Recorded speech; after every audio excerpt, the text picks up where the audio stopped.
Hello guys. তো আজকে হচ্ছে আমার বাড়িতে অনেক লোকের নিমন্ত্রণ ছিল। তার কারণটা বলছি। আমার মামি ছুটি ছিল ছেলে মেয়ে, তাই জন্য বাড়িতে এসছে। তো তারা কলকাতাতে থাকে, তো আমি প্ল্যান করেছিলাম তাদের খাওয়াবো। তো সেই সূত্রে ওই মামি, আমি, আরেকজন আছে দিদি, একসাথেই সবসময় থাকি। তো ওই মামিকে ইনভাইট করেছিলাম। তো ওই দিদির ফ্যামিলি, মামির পরিবার, মামা ছাড়া, মামা ডিউটিতে আছে। আর আমাদের বাড়ির প্রচুর লোকের প্রচুর খাওয়া দাওয়া হয়েছে, প্রচুর অ্যারেঞ্জমেন্ট হয়েছে। তো ভিডিওটা কিন্তু আমি শেয়ার করছি তোমাদের জন্য, সবাই দেখবে আর একটু একটু করে কমেন্ট করবে কেমন লাগলো ভিডিওটা। আর কি কি রান্না করি, প্রচুর রান্না হয়েছে। নিরামিষের এত পদ হয় আমি তোমাদের গুণে বলতে পারবো না, না হলেও 7-8খানার উপরে হয়ে গেছে। তো ভিডিওটা শেয়ার করছি, সবাই দেখো। আর সবাই মন খুলে পারলে সাবস্ক্রাইব করে দিও। একটু একটু এগোতে যাচ্ছি, অল্প একটু হেল্প করে দিও। চলো টাটা। তো খাওয়া দাওয়ার মধ্যে নিরামিষ হলেও এটা কিন্তু একটা বেগুনের রেসিপি ছিল, সেটা ছিল একদম ইউনিক, মানে আমিও কোনো দিন এভাবে বানাইনি। সেটা ছিল নর্মালি যে পনির কাটা হয় ঘরে, মানে ছানা কাটা হয়, সেই ছানাটাকে সুন্দর করে ফেটিয়ে নেওয়া হয়েছে, মানে হাত দিয়ে মেখে নেওয়া হয়েছে। তারপর বেগুনগুলোকে এইভাবে কেটে বেগুনটাকে ভেজে তারপরে করা হয়েছে। তো নর্মালি সব নিরামিষ, তো ওই জন্য আর বলতে গেলাম না কী কী দিয়ে বানিয়েছে। তো এখানে আমার বৌদি এসেছিলো কালকে, আর ওইদিকে মামি, আর ওইটা দিদি। তো সবাই মিলে প্রচুর কাজ করা হয়েছে। আর আমার কর্তামশাই অনেকগুলো সবজি বাজার করে নিয়ে এসছে, সেই সবজি বাজারটাকে এরা মেরে গোছাচ্ছে। আমি আজকে সেরকম কিচ্ছু করিনি। তো রান্নার মধ্যে দেখো, ডাল, সালাড ছিল, কচুরলতি দিয়ে একটা সর্ষে বাটা দিয়ে চচ্চড়ির মতো ছিল, পনির ছিল, তারপরে কাঁকরোলের পুর ভরা ছিল, আরও লেবু ছিল, এরকম করে প্রচুর ছিল। মানে তো আমার বৌদি চলে গেছিলো মোটামুটি ডাল আর ওই বেগুন দিয়ে যে ছানার এটা করা হয়েছে সবজিটা, সেটা দিয়ে খেয়ে চলে গেছে। কারণ বৌদির মামা মারা গেছিলো, বৌদি এসেছিলো অ্যাকচুয়ালি সেখানে শ্রাদ্ধের অনুষ্ঠানে, যার জন্য সে কিন্তু থাকেনি। বাট আমরা 15-16 জন মিলে খুব মজা করেছি, এনজয় করেছি, ইভেন রাত্রে হয়েছে। আর সব থেকে বেস্ট হচ্ছে আমার ছিল আলু সেদ্ধ, যেটা এই দিদির হাতের আমি খেতে প্রচণ্ড পছন্দ করি।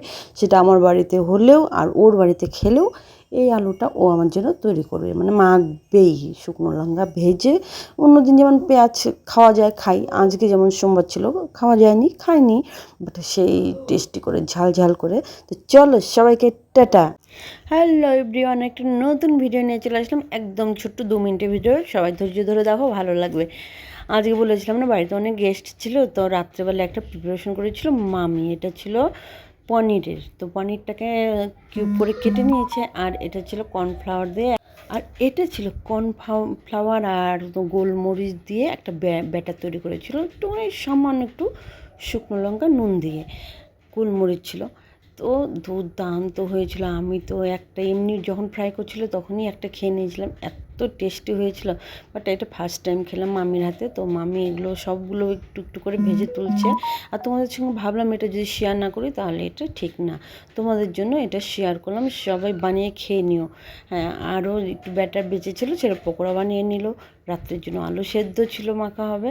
আর এই পনিরটা দিয়ে মামি যা বানিয়েছিল, তোমরা যারা যারা রসুন পেঁয়াজ দিয়ে খেতে চাও এই তেলের মধ্যে রসুন পেঁয়াজ দিতে পারো, কিন্তু বাট মামি নিরামিষ খায় বলে এটাতে আদা কুচি দেওয়া হয়েছিল। এক্সেলেন্ট হয়েছিল নিরামিষ হিসেবে। তাহলে ভাবো যদি রসুন পেঁয়াজ দিয়ে তোমরা খাও তাহলে এটা কীরকম হবে। তো দুর্দান্ত একটা টেস্টের খাবার ছিল, যার জন্য ভাবলাম যে না তোমাদের জন্য একটুখানি শেয়ার করি, যাতে করে তোমরা বানিয়ে খেতে পারো। সন্ধ্যেবেলা স্ন্যাক্স হিসেবেও কিন্তু দুর্দান্ত হয় এটা খেতে। তো আমি জানতাম না, আমি এমনি গল্প করেছিল এর আগে একদিন যে পনির দিয়ে এরম এরম করে বানানো যায়। তো ভেবেছিলাম হবে হয়তো যে নর্মালি যেরকম পকোড়া ঠাকুরা হয় সেরকমই খেতে, বাট না, দুর্দান্ত, মানে দুর্দান্ত। তো সেটাই তোমাদের সাথে একটু শেয়ার করব। আর শেষে একটুখানি কর্নফ্লাওয়ার আর ওই যে ডোটা ছিল সেটা একটুখানি জলে গুলিয়ে সয়া সস একটুখানি দিয়ে এই গ্রেভিটাকে ভালো করে একটু নাড়িয়ে নিয়ে তারপরে সেই যে বানিয়েছিল পনিরের যে পকোড়ার মতো সেটা দিয়ে দিয়েছিল। হ্যাপি হয়েছিল, দুর্দান্ত হয়েছিল। রিকোয়েস্ট করব সবাই একটুখানি বানিয়ে খাবে। আর অবশ্যই যদি ভালো লেগে থাকে ভিডিওটা, তো অবশ্যই সাবস্ক্রাইব করবে, পাশে দাঁড়াবে, এগিয়ে দিতে সাহায্য করো। হেল্প চাচ্ছি।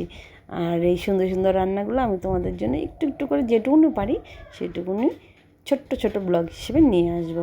সবার জন্য মঙ্গল কামনা করছি, ভালো থেকো। আমাদের শেষ হয়ে গেছে রান্না, আমরা এবার রাত্রের খাবার খাবো, বাট আমি এডিট করছি পরের দিন।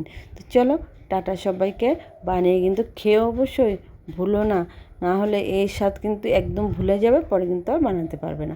আর অবশ্যই অবশ্যই কর্নফ্লাওয়ার দিয়েই বানানোর চেষ্টা করো, ব্যাটারটা খুব সুন্দর হয়, আঠালো হয়, যেটা দিয়ে অন্য কিছু দিয়ে এতটা ভালো হয় না কিন্তু।